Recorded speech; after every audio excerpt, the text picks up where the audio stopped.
Greetings everyone, how you doing? This is Coach Fleischer. This presentation is all about types of muscle contraction. What you'll notice is we've now switched from, as we've transitioned from Module 1 to Module 2, given the Roy G. Biv modeling that I have, we've now transitioned into orange slides for our presentations from red. And you'll notice that going forward that all the folders in Blackboard will also be in orange as opposed to red, just to help you kind of stay organized. Without further ado, let's get going on types of contractions.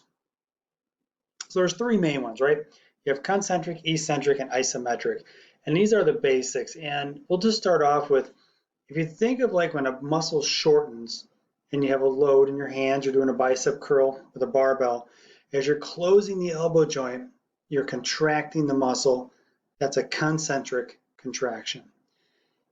When you're holding that barbell and you're bringing the weight back down to the floor, you're elongating the muscle fiber, you're opening the elbow joint, and that's an eccentric contraction.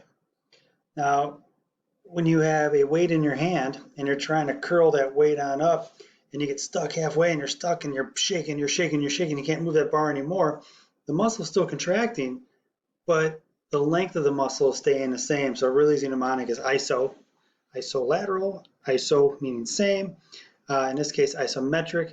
I remembered it as iso being the same and metric meter, so it's the same length. And with exercise, you know, that exercise contraction flows back and forth, concentric, eccentric, isometric as you go through and do exercise. And it's really easy to see when you look at like a bicep curl here, and I dialed up a bicep curl just to keep it simple. And you look at this, as I'm raising the weight up, I'm contracting the bicep. You have concentric loading because the muscle is shortening. And then as I'm lowering the bar, it's eccentric because I'm elongating the muscle and I'm opening the elbow joint.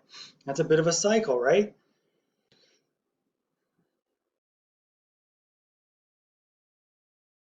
Concentric to eccentric, concentric to eccentric. And then much like before, I'm not going to talk over my videos because it seems to garble my voice when I talk. I'll let that play and I'll replay it. But think of what's happening here. You have concentric, eccentric on the front end.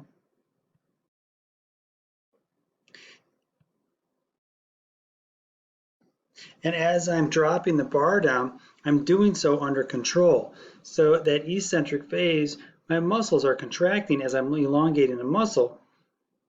And the muscle fiber itself is sliding back and forth. And you'll see sliding filament theory in a second. I'm just going to gloss over it.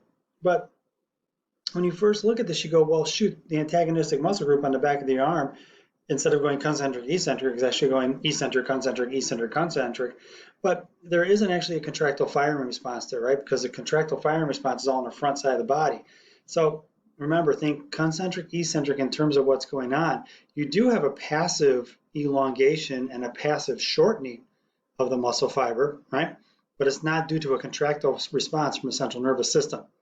And when you start getting into that kind of stuff, you get into like 500 level stuff. I just wanted to get another rep or two, get a couple more reps out of this deal. It's been a while since I've worked out. All right, so if we look at a tricep pushdown, it's the exact opposite. And I've used this in examples in other presentations. In this example now, when a tricep is contracting, we're extending the elbow and the rope is being pushed to the floor. The eccentric side is when we're elongating the triceps and the hands are coming back up.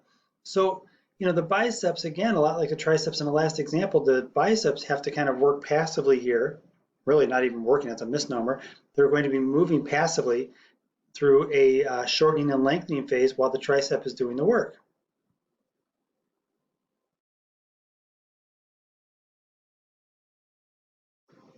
They have both of them fire at the same time in an antagonistic muscle group or antagonistic muscle arrangement. If you fire both the tricep and the bicep at the same time, you would have what's called tetany, right? The joint would not move. And as you get deeper into this, you have this kind of phasing that you have to wrap yourself around in terms of exercise.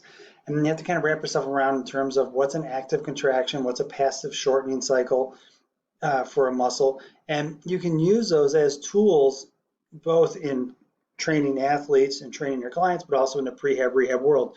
I'm gonna get another rep or two here. Heck yeah. So this is, I'm gonna gloss over this, but I'm not gonna go too far in depth. So as you're contracting, right, you're really focusing on the myosin and the actin. And when you contract a muscle, these, right, this thick filament here, this myosin, is actually contracting. The cross bridges are pulling like these fingers. These orange guys are coming together. And this zone in here is called an H zone.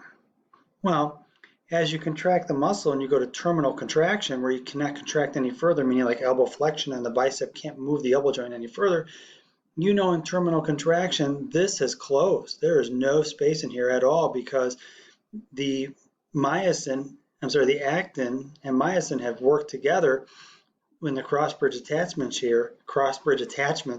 to pull the actin on one side and the actin on the other side together like your fingers. If you were to take your fingers and put them out in front of you and you take your fingers and interlace them, right, like a dovetail, that would be the actin and myosin coming together. And there is terminal contraction and there is terminal extension, right, for both of these. And if you go beyond terminal extension, you end up tearing. But I threw this in here as well for you for a little bit of review if you want to take a look at it, but we're not going to be focusing too much on this. I just wanted to expose you to this right now and then kind of have you have this operating in the back of the head, how that looks. Now you can go into and look up the sarcomere if you want, like on Wikipedia, and you'll get a ton of information. I'm sure some of you already had exposure to those type of lectures given you're in this program. So with that, I'm going to end this one. I'm going to jump into our next one.